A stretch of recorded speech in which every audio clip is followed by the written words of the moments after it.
इस एपिसोड में हम मेजरमेंट यूनिट्स के बारे में बात करेंगे।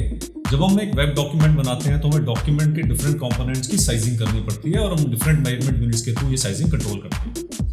मैं हूं विवेक और आप देख रहे हैं कोड विवेक।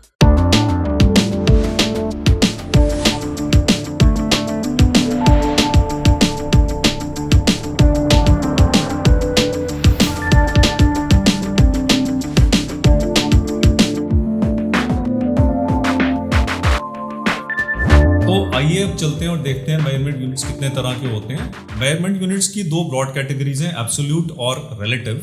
एब्सोल्यूट यूनिट्स में हम पिक्सल्स, पॉइंट्स और सेंटीमीटर या इंच के थ्रू मेजरमेंट कंट्रोल करते हैं, और जो रिलेटिव टाइप्स ऑफ यूनिट्स हैं उसमें हम EM, परसेंटेज और व्यू पोर्ट हाइट और व्यू पोर्ट विड्थ के रिलेटिवली मेजरमेंट को यूज करते हैं। अभी हम एक डॉक्यूमेंट, सैंपल डॉक्यूमेंट लेके ये चीज स्टडी करेंगे कि कैसे ये डिफरेंट टाइप के मेजरमेंट यूनिट्स बिहेव करते हैं। तो एक सैंपल डॉक्यूमेंट हम यहाँ पे ले रहे हैं जिसके अंदर के मैंने यही जो आपको दिखाया, यही डॉक्यूमेंट मैंने क्रिएट किया हुआ है। हमारे पास यहाँ पे यहाँ पे हमारे पास एक लिस्ट है जिसके अंदर डिफरेंट एलिमेंट्स हैं और एक डिव है जिसका ID डेमो है, और उसके अंदर हमारा पैराग्राफ कंटेंट है। There are 2 types of measurement units and we have a order list there, जिसके अंदर हमारे 2 मेन एलिमेंट्स हैं, एब्सोल्यूट और रिलेटिव, और हर एलिमेंट के अंदर 3 सब एलिमेंट्स हैं which are in form of a unordered list. और यहाँ पे आप ऑब्जर्व करेंगे इस डॉक्यूमेंट में मैंने IDs यूज कर रखे हैं, जैसे कि for example div ID equal demo, then list element ID equal to CM absolute, then we say ID equal to PX PT and LI centimetre comma inch. So यहाँ पे ID use नहीं किया मैंने, एब्सोल्यूट यूनिट्स पे ID use कर दिया। उसके बाद लिस्ट एलिमेंट रिलेटिव के अंदर जो मेरे 3 सब एलिमेंट्स हैं उनके IDs EM, PCNT और VU करके ये 3 IDs हैं। इन IDs की स्टाइलिंग करके हम different type of measurement units को ऑब्जर्व करेंगे। तो इसके लिए हमें एक स्टाइल शीट चाहिए जो हमने पहले से लिंक कर रखी है, link rel equal to style sheet, और CSS style.css में हमारी ये स्टाइल शीट पड़ी हुई है जिसे हम ऑब्जर्व करेंगे, और 1 by 1 हम स्टाइल रूल्स अप्लाई करके उसका इफेक्ट डॉक्यूमेंट पे देखेंगे। तो सबसे पहले हम डेमो वाले डिव का देखते हैं स्टाइलिंग जो हमने करना है। वो डेमो डिव के ऊपर हमने स्टाइल अप्लाई किया हुआ है पहले से कि बैकग्राउंड कलर से एक्वामेरिन। अब जब आप ब्राउजर में ऑब्जर्व कर रहे हैं तो यहाँ पे जितना कंटेंट है उतनी ही हाइट इस डिव की है। अगर मुझे इसकी हाइट और विड्थ कंट्रोल करनी है तो मैं पिक्सल्स में कंट्रोल कर सकता हूँ। सो पिक्सल्स की जब बात कर रहे हैं तो हमें ये भी पता होना चाहिए कि पिक्सल जो है वो डायमेंशन कंपैरेटिवली, अगर एब्सोल्यूट यूनिट है तो comparatively pixel 1 pixel equal to 1/96 of an inch.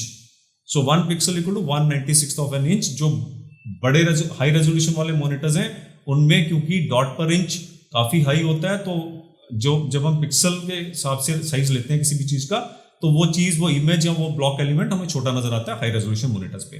तो ये चीज आपको ध्यान में रखनी है। जब भी हम एब्सोल्यूट यूनिट्स यूज करते हैं तो हमें लो रेजोल्यूशन से लेकर हाई रेजोल्यूशन तक के मॉनिटर्स के बारे में ये सोचना पड़ेगा कि हमारा जो ब्लॉक एलिमेंट है वो विजिबल भी होना चाहिए, अच्छे से नजर आना चाहिए। तो यहाँ पे बैकग्राउंड कलर देने के बाद हमने विड्थ और हाइट का कमेंट कर रखा है, उसको अनकमेंट कर देते हैं।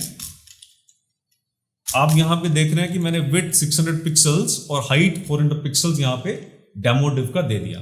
इसे सेव करते हैं, और जब मैं डॉक्यूमेंट रिफ्रेश करता हूं तो मैं यहाँ पे देख रहा हूं कि ये जो डेमो डिव है, क्योंकि मेरा बैकग्राउंड कलर है, मैंने डेलिबरेटली बैकग्राउंड कलर दे रखा है ताकि हम इसे बॉडी के बाकी एलिमेंट से आइडेंटिफाई कर सकें। तो एक्वामेरिन कलर का आपका डायमेंशन से आप जज कर सकते हैं कि ये 600 बाय 400 पिक्सल्स अब इसकी डायमेंशन हो गई है।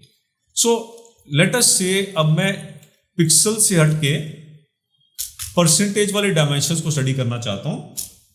तो विड्थ में 80% देके ऑब्जर्व करूंगा कि इसका इफेक्ट मेरे डॉक्यूमेंट पे क्या आएगा।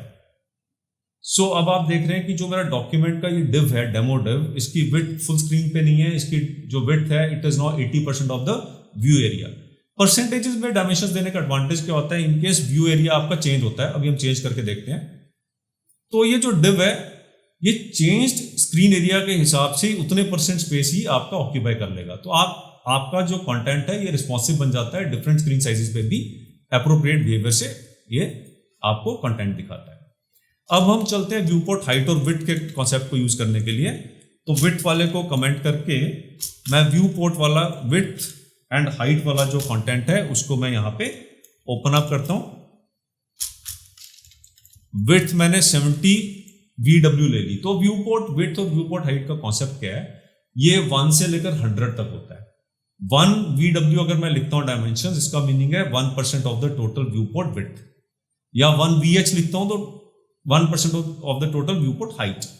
सो यहां पे मैंने 70 VW जब विड्थ दे दिया, इसका मतलब it is 70% of the view port width, और 50 VH दे दिया, it means it is 50% of the view port height.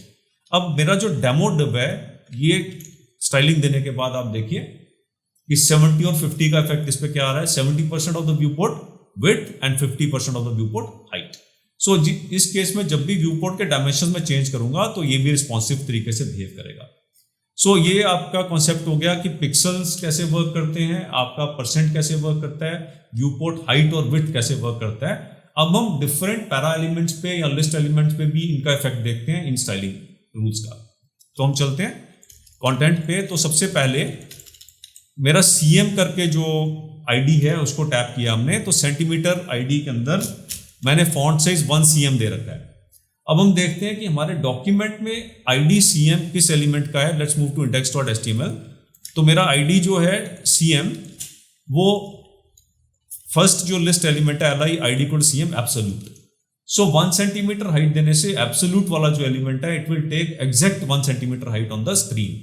We can even measure it with the scale, right. So मैं यहाँ पे डायमेंशंस देने के बाद जब मैं इसको रिफ्रेश करूंगा तो मैं देख रहा हूं कि 1 डॉट एब्सोल्यूट जो है उसका साइजिंग 1 सेंटीमीटर हाइट हो गया, उसका it has taken 1 centimetre height. So ये आपका एब्सोल्यूट डायमेंशन देने का एक टेक्निक है।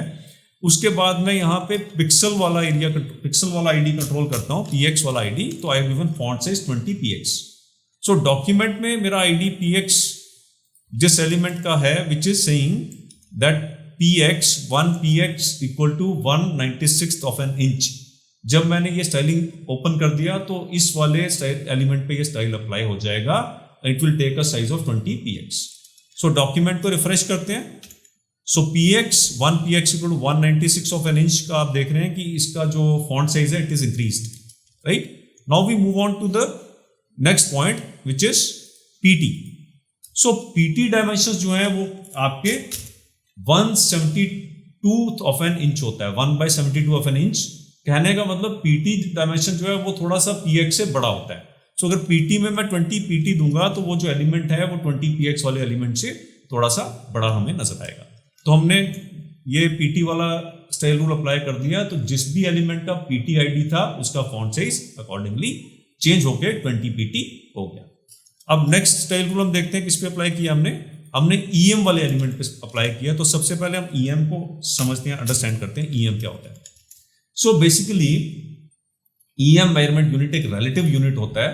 ये आपका जो करंट ब्राउजर के साइजेस हैं उसको 1 लेता है, और मैं कहीं पे जब भी ब्राउजर साइजेस के अकॉर्डिंगली मुझे कम या ज्यादा करनी होती है साइजिंग, तो मैं अगर बराबर रखनी है तो इट विल बी 1 em, अगर कम करनी है it can be 0.8 em, it can be 0.5 em, और अगर बढ़ाना है तो it can be 1.5 em, it can be 2 em। So 1.5 em means 1.5 times the size of the regular font in the browser, और इसको मैं अगर 2 em करता हूं तो twice the size. So percentage में समझना चाहता हूं तो 150%, 200%। सो 1.5 em देने के बाद जब मैं डॉक्यूमेंट को रिफ्रेश करूंगा तो मेरा em आईडी वाला एलिमेंट अकॉर्डिंगली साइजिंग 1.5 em उसका साइजिंग हो गया। इसे 2 em करके देखते हैं, लेट्स सी द इफेक्ट। क्योंकि 1.5 इतना ज्यादा विजिबली बड़ा नहीं है, तो let's make it 2 em। So see em वाला जो एलिमेंट है it is accordingly changing its size. और लास्ट वाला जो है परसेंटेज PCNT, उसमें हमने फॉन्ट साइज 200% दे दिया। It will be similar to 2 em, it will be similar to 2 em, right. So let's try it out. So now percentage and em are having the same sizing because 2 em means 200% of the regular font size, and if I give 200% it means one and the same thing. So I can increase it to anything. I can make it 300%, I can make it 250%. So let's make it 300%. So size has increased. So we can even make it 0.8%. 80. We make it 80%. So it will be smaller than the regular font size of the browser. So इस तरीके से हम absolute और relative units को use करते हैं। अगर आपको अपनी साइट को रिस्पॉन्सिव बनाना है तो हमें रिलेटिव यूनिट्स का ज़्यादा से ज़्यादा इस्तेमाल करना पड़ेगा और उनको इंटेलिजेंटली यूज करना पड़ेगा। जैसा कि मैंने आपको वीडियो में पहले भी एक्सप्लेन किया कि अगर आपको साइट को रिस्पॉन्सिव बनाना है तो आपको ज़्यादा से ज़्यादा रिलेटिव यूनिट्स पे फोकस करना पड़ेगा। तो आप एक डॉक्यूमेंट बना के उससे रिलेटिव यूनिट्स और फिक्स जो एब्सोल्यूट यूनिट्स यूज़ करके आप एक बार डिफरेंट डिवाइस साइजेस पे देख के और इसका फील लेके फिर आप स्लोली स्टडीली एब्सोल्यूट से रिलेटिव यूनिट्स पे जब आप शिफ्ट कर जाएंगे तो आपका रिस्पॉन्सिव साइट्स बनाने पे ज़्यादा कंट्रोल आ जाएगा। So guys please try this out.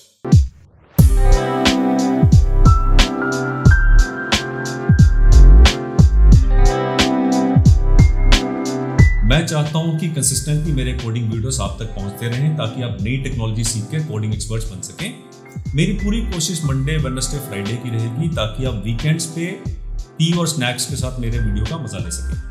तो दोस्तों लाइक बटन हिट करें, चैनल को सब्सक्राइब करके बेल आइकन क्लिक करें ताकि फ्यूचर कोडिंग वीडियोस आप तक पहुंचते रहें। अगले एपिसोड में बात करेंगे टेक्स्ट मैनिपुलेशन के बारे में।